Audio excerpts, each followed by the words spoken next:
बहिनी, दुनियाँ कहाँ पुगिसक्यो विकासको बाटोमा?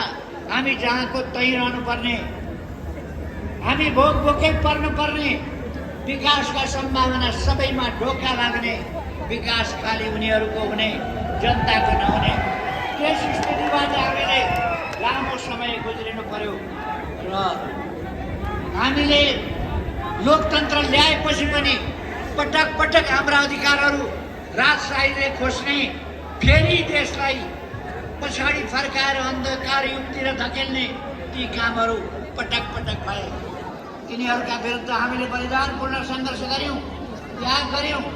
अनेक जेल मेल भूमिगत निर्वासन, अनेक प्रकारका यातनाहरू कठिनाइहरू तिनीहरू झेल्दै सङ्घर्ष अगाडि बढायौँ र सफलतापूर्वक आज देश ठाउँमा आइपुगेको।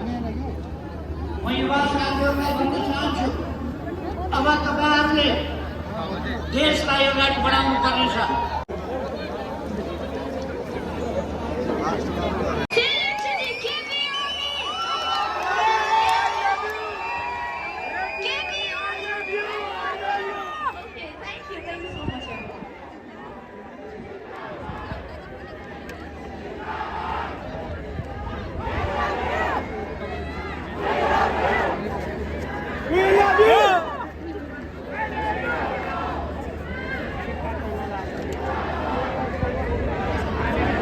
त्यसैगरी हामीसँग स्टेजमा आदरणीय व्यक्तित्वहरू हुनुहुन्छ। नेकपा एमालेका वरिष्ठ उपाध्यक्ष